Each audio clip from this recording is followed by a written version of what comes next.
good morning. I said to you last week that I was going to read a book from my house that you can listen to in your house at this time when we can't have our normal story time at the end of the day. Somebody requested David Walliams' Awful Auntie, which I've managed to get hold of. I don't have a copy. I've never read it before in my life, so I'm excited about it too. But somebody down the street from me did have a copy. I asked all the neighbours on our WhatsApp group, and they all had a little hunt, but we've got a copy, which is really exciting. So I'm gonna get stuck straight in with it.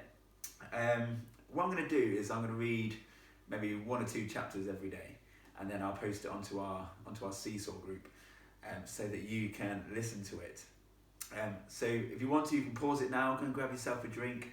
I've got my drink here. It's apple, mango, and lemongrass. It's not very nice actually. Oh, but we are reading Awful Auntie. Maybe I need an awful drink to go with it. Right, so let's get going. Oh, some nice pictures. It says, are you sitting uncomfortably? Then I will begin.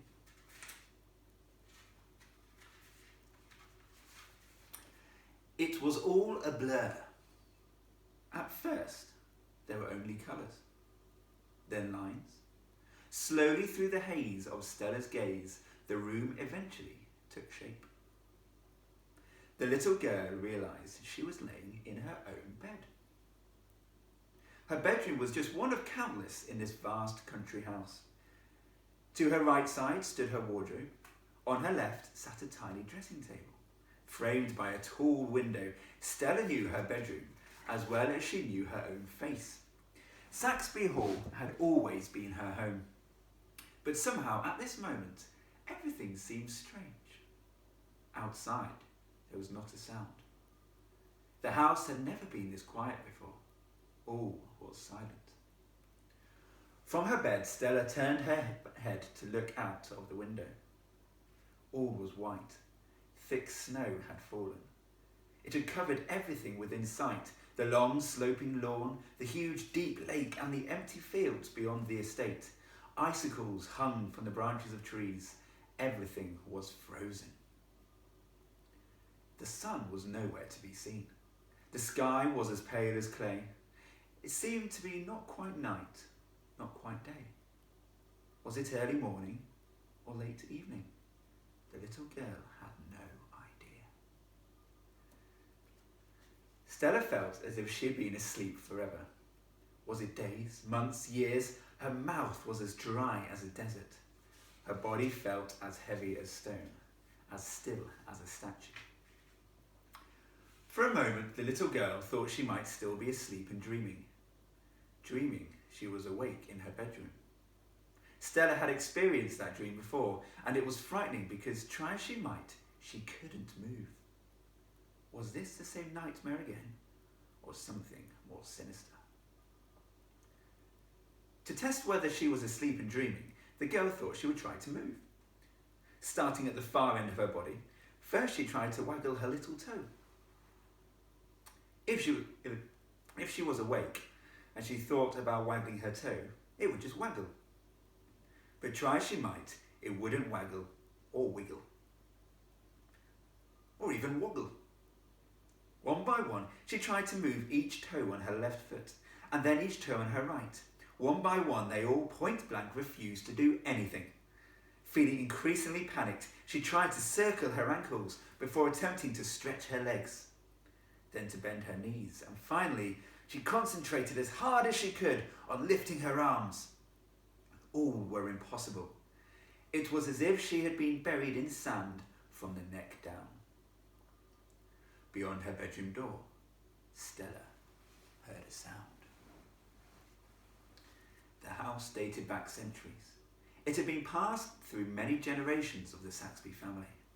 It was so old that everything creaked, and so vast that every noise echoed down the endless labyrinth of corridors.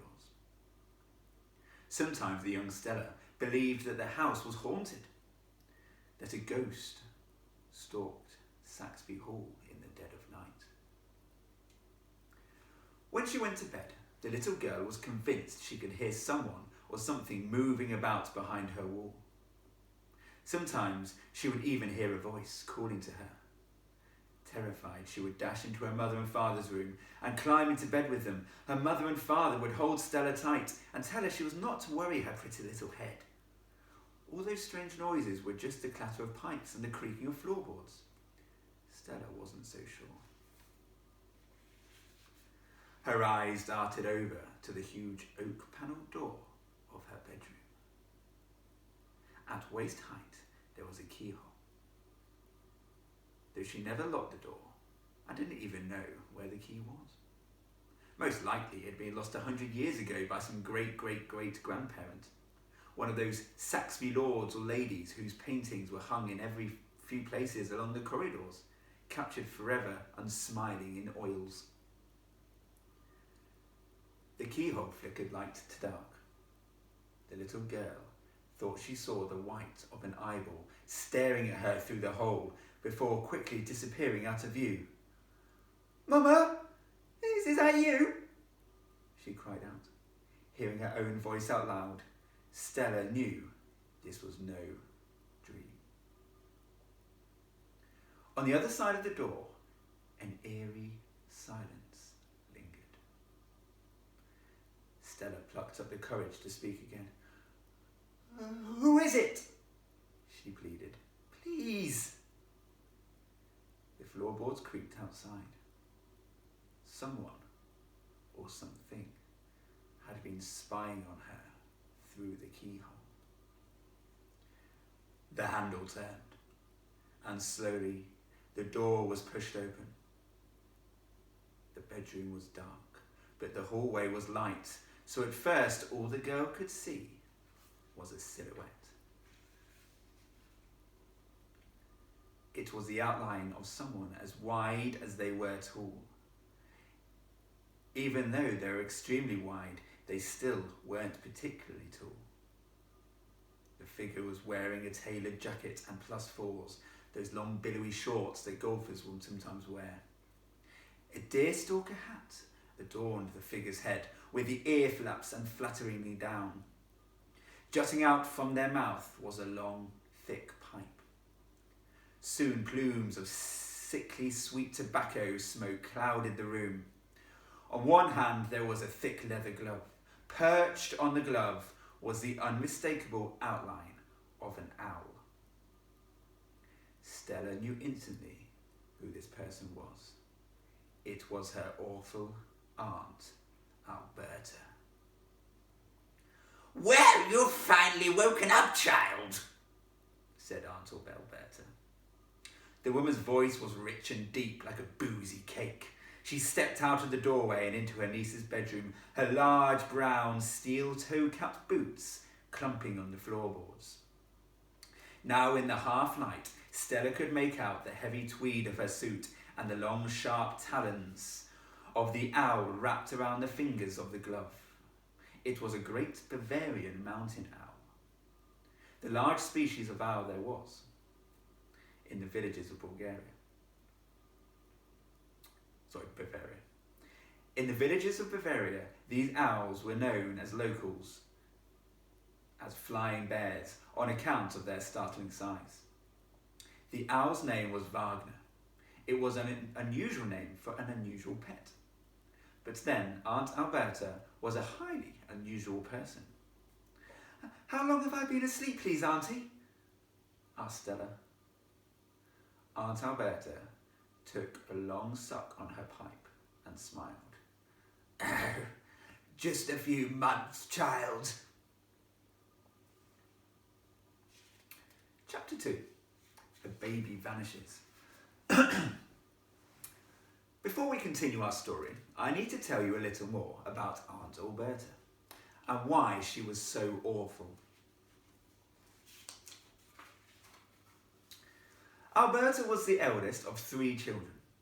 She was the firstborn child of Lord and Lady Saxby, followed by her twin brothers Herbert and Chester. A dreadful fate befell Herbert, the firstborn twin, as a baby. As the oldest male child, Herbert was destined to take the title of Lord Saxby when his father eventually passed away. With the title came riches too, the family home, Saxby Hall, and all the jewels and silver that had been passed down through the generations. The laws of inheritance ruled that the firstborn boy of the family was given everything. However, soon after Herbert was born, the most mysterious thing happened. The baby vanished in the dead of night. His doting mother had put him to bed in his cot, but when she came into his nursery in the morning, he had simply disappeared. Racked with pain, she screamed the house down. Ah! Folk from the neighbouring towns and villages streamed out of their houses to help the search. They combed the surrounding countryside for the infant day and night for weeks, but no trace of him was ever found. Alberta was 12 when her baby brother disappeared. Nothing in the house was ever the same again. It was not just that little Herbert was gone, it was the not knowing what had happened to him that hurt his parents the most. Of course, they still had Chester, Stella's father, but the pain of losing their beautiful baby boy never left them. The case became one of the great unsolved mysteries of the age. Wild theories swirled around the baby's disappearance. The young Alberta swore she had heard howling outside on the lawn that night. The girl was convinced a wolf had taken her baby brother in the dead of night. However, no wolves were found within 100 miles of Saxby Hall. Soon this theory became just one of many. Some supposed that a visiting circus troupe had kidnapped Herbert and disguised him as a clown. Others believed that the infant had somehow climbed out of his cot and crawled out of the house. Most unlikely of all was the suspicion some had that the boy had been spirited away by a gang of evil elves. None of this wild speculation helped bring Herbert home. Years passed. Life went on, though not for Herbert's mother and father. The night of the disappearance froze the Lord and Lady in time. They were never seen in public again. Putting on their happy faces became impossible. The sense of loss, the not knowing, it was unbearable. The Lord and Lady could barely sleep or eat. They roamed around Saxby Hall like ghosts. In the end, they were sad to have died of broken hearts. Chapter 3, A Beastly Child. With baby Herbert gone, Chester, Stella's father, became the heir. Growing up, Alberta was absolutely beastly to him. As a child, she would give her little brother a highly poisonous tarantula spider for Christmas. Collect rocks and dust them with icing sugar, then give one to her younger brother to eat, pretending it was a rock cake. Peg him to the washing line and let him dangle there all afternoon. Chop down a tree while he was climbing it. Play hide and seek with him. Alberta would let the boy hide, and then she would go on holiday. Shove him in the lake when his back was turned, feeding the ducks. Replace the candles on his birthday cake with sticks of dynamite. Swing him around the playroom by his ankles as fast as she could, and then let go. Cut the brake cables on his bicycle.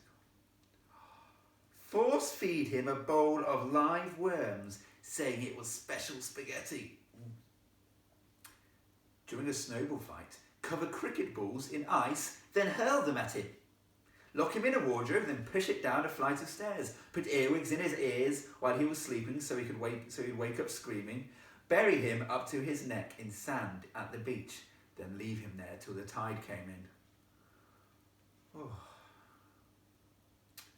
Despite all this, Chester was always kind to his sister. When Lord and Lady Saxby died and he eventually inherited Saxby Hall from his parents, he was determined to look after the place as best he could. The new Lord Saxby loved his house as much as his parents always had, but because Chester was by nature such a generous man, he gave the family's huge treasure trove of silver and jewels to his sister Alberta. Altogether, it was worth thousands and thousands of pounds. However, within a short while, the woman had lost it all. That's because Alberta had a dangerous obsession. Tiddlywinks. It was a very popular game at the time. Tiddlywinks was played with a pot and different sized discs or winks. The aim was to use your large wink, named a squidger, to propel as many of the smaller winks into the pot as you could. From childhood, Alberta would force Chester to play with her. To stop her hurling the pot of winks across the room if she lost, Chester would always let her win. Alberta was not only a very bad loser, she was also a cheat. As a child, she created her own Tiddlywinks moves, all of them completely against the rules. Whipple scrap, to eat your opponent's squidger. Nash nosh, to bite your opponent's hand while they try to play. Knicker-knocker glory, hiding all your opponent's winks in your knickers. Boom shakalak, to fire your winks into the pot with an air rifle. Winkferno, to burn all your opponent's winks. Knee thumper, to make the Tiddlywinks table shake when it's your opponent's turn by bashing it with your knee. Snatcheroo, when your opponent's wink is in mid-flight and a highly trained bird of prey catches it in its bill. Sticky wink, gluing your opponent's winks to the table. Gigantapot, when your opponent is not looking, replace the pot with one that is much taller, making it impossible for them to fire any winks in. Poot, to break wind on your opponent's squidger, thus rendering it unusable for a short while. One Christmas, Chester bought his big sister the Tiddlywinks Rulebook by Professor T. Wink. His hope was that together they could consult the rules and her terrible cheating would cease. However, Alberta point blank refused to even open the book. The Tiddlywinks Rulebook gathered dust on a shelf of the huge library of Saxby Hall.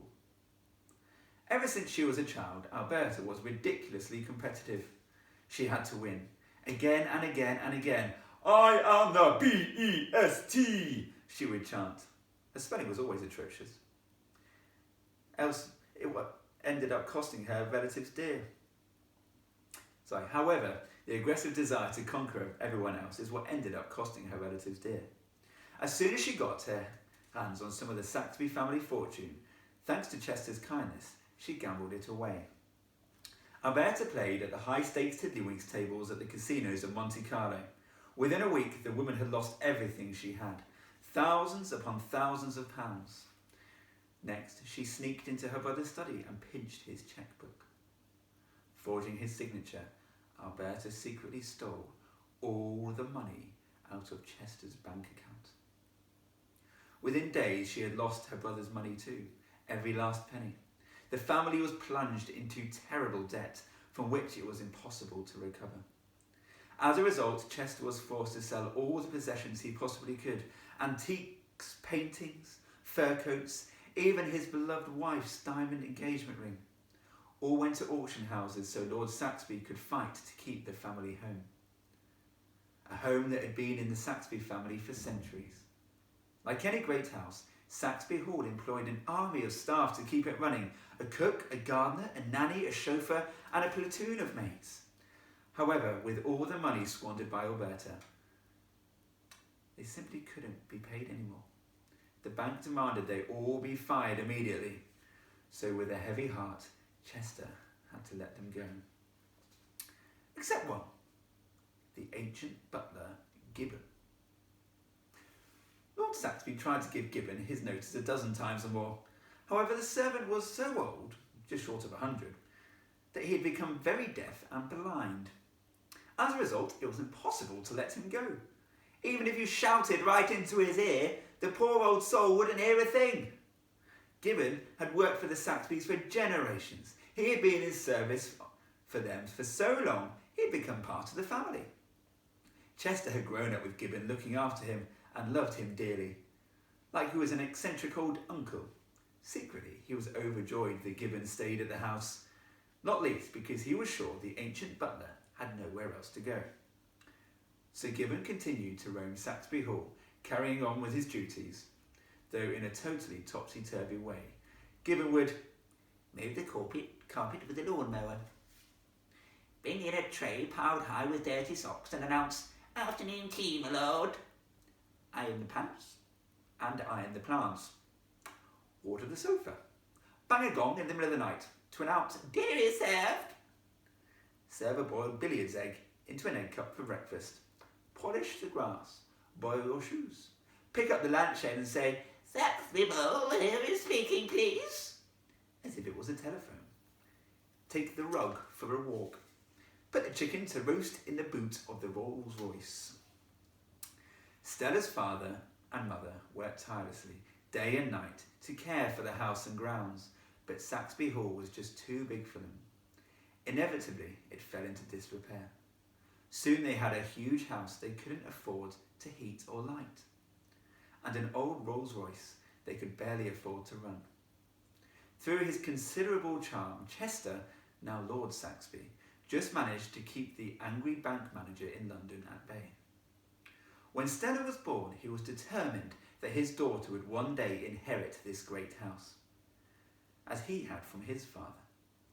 Of course, his sister Alberta had shown she couldn't be trusted with Saxby Hall, so Chester made sure his wishes were crystal clear in his will. The will of Lord Saxby of Saxby Hall. I, Lord Chester Mandrake Saxby, do hereby leave the family home, Saxby Hall, to my daughter Stella Amber Saxby. In the event of Stella's untimely passing, the house should be sold and all the money given to the poor. It is my express wish that my sister Alberta Harity, Dorothy Pansy Colin Saxby, should not inherit the house, as she will only gamble it away paying tiddlywinks. To ensure this does not happen, the deeds of ownership to Saxby Hall have been concealed in the house, so where my sister Alberta will never, ever find them. Signed the day of Monday, 1st of January 1929, Lord Chester Mandrake Saxby. Lord Saxby kept this will top secret from his sister. If she ever read it, it would be sure to plunge her into a terrible rage.